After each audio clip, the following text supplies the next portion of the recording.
Ouvinte, que através desta mensagem que vamos agora ter, estudando essas palavras de Cristo, que Deus fale ao seu coração, que Deus ajude você a ver a oração de uma forma renovada, ver a oração como um privilégio, uma grande oportunidade e uma grande bênção, e não um estorvo.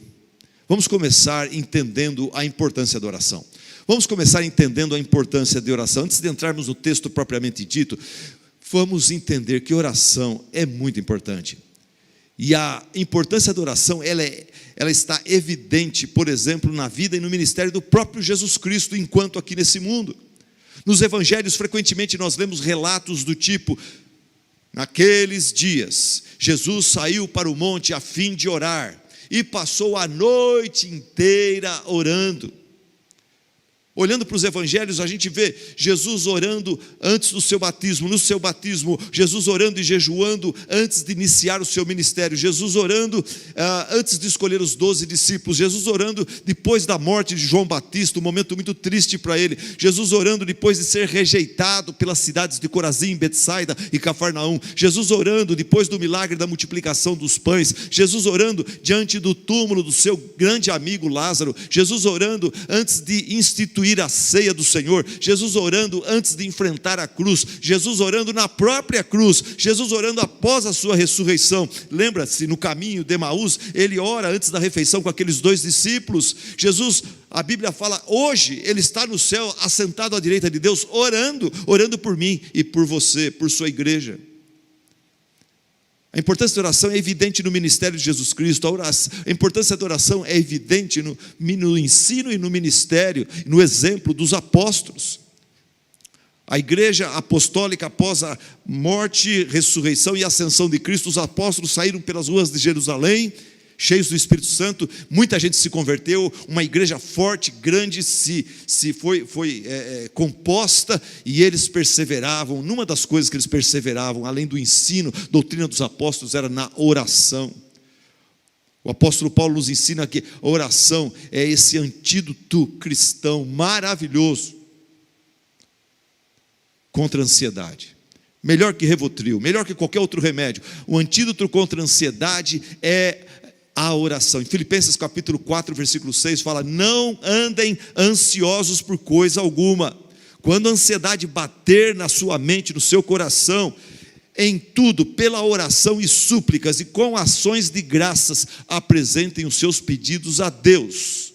Alguém falou assim: quando a oração não muda as circunstâncias, ela muda a nossa atitude. Quantas vezes você e eu, cristãos, fomos em agonia diante de Deus, apresentar diante dele um problema, pedir dele o socorro, e a gente ora, e Deus, através daquele período de oração na presença dele, ele não muda as circunstâncias. Você levanta-se, sai daquele lugar, daquele banheiro, muitas vezes, daquele quarto, e as circunstâncias são as mesmas, mas Deus, no período que você estava na presença dele, ele muda a sua atitude, e isso muitas vezes muda tudo.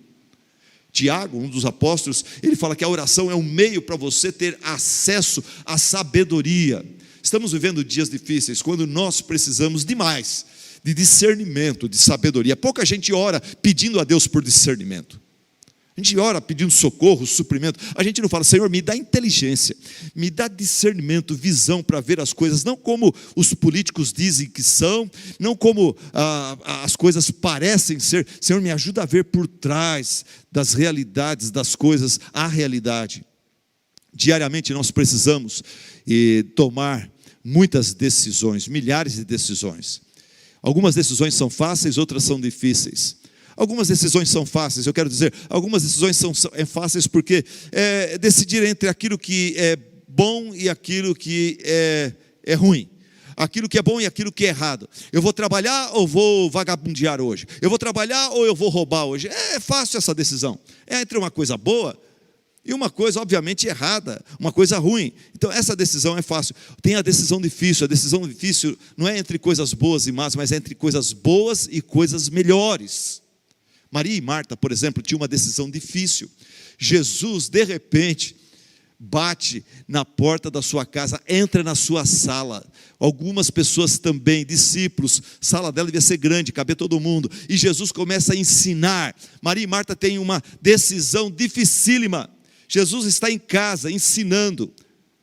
Eu vou adorá-lo ouvindo a Ele, ou vou adorá-lo preparando o almoço para Ele? O que fazer? Marta, ela escolhe trabalhar. Ela escolhe fazer uma coisa boa. Maria escolhe uma coisa muito melhor, aprovada pelo próprio Cristo. Aonde encontrar sabedoria para não errar? O Tiago fala: se algum de vocês tem falta de sabedoria, peça a Deus, que a todos dá livremente, de boa vontade, e lhe será concedida. Irmão, está faltando sabedoria? Você está bravo, talvez por falta de sabedoria, por não entender as circunstâncias, não discernir os dias.